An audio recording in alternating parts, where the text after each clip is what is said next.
Assalamu alaikum wa rahmatullahi wa barakatuh. Barkanmu da sake kasancewa cikin wannan shirin namu na musan sahabbai. Sahabinmu na yau shine Ja'far ibn Abi Talib. Ja'far ibn Abi Talib ya kasance yaya ne ga Aliyu ibn Abi Talib, kuma ana masa alkunya da Abu Abdullah. Daga baya kuma ya ƙara samun wani suna, ake ce masa mai fuka-fukai guda biyu. Mamarsa Fatima ibn Asad binti Asad ita ce mace ta farko da ta fara musulunta a Banu Hashim. Ja'far radiyallahu anhu ya kasance yana kama da Annabi sallallahu alaihi wasallam sosai ta jiki da kuma ta halayya.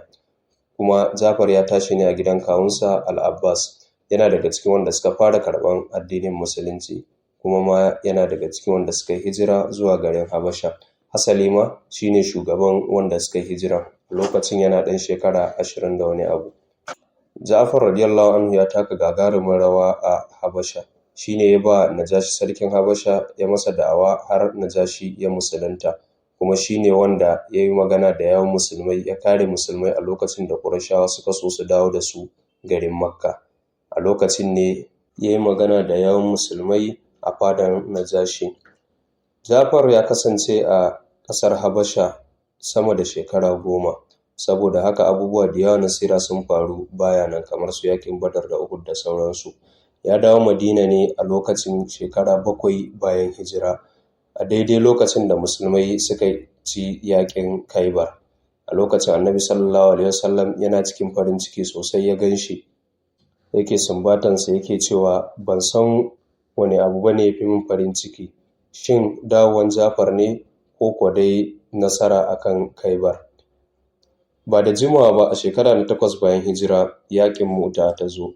Annabi sallallahu alaihi wasallam ya sa Ja'far a matsayin shugaban runduna na biyu bayan Zaid bin Harith. Yaƙi har Zaid ya yi shahada. Daga nan Ja'far ya ɗauki ragama, ya zama shine shugaban rundunar. Ya kutsa kai cikin yaƙi har Allah ya rasa hannayensa guda biyu, kuma ya ji rauni sosai har shi ma ya yi shahada a wannan yaƙin. Annabi sallallahu alaihi wasallam ya shiga cikin damuwa matuƙa. Ga nan ɗan uwan shi ya zo ba da jimawa ba, yana farin cikin ganin shi, kuma Allah ya masa cikawa. Annabi sallallahu alaihi wasallam ya tashi ya je gidan Ja'far. Asma matar Ja'far ita kuma ta shirya da ita da yaran duka suna jiran Ja'far ya dawo. Ta kalli Annabi sallallahu alaihi wasallam, sai Annabi sallallahu alaihi wasallam ya tambaya ina yaran suke.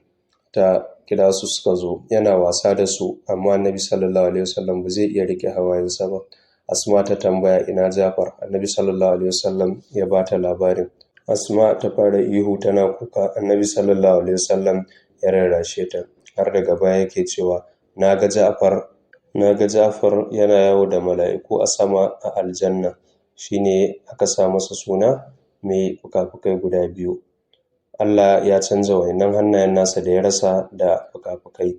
Allah ya masa rahama, Allah ya ji ƙanshi, Allah ya haɗa fuskokinmu a aljanna. Amin ya hayyu ya qayyum. Wassalamu alaikum.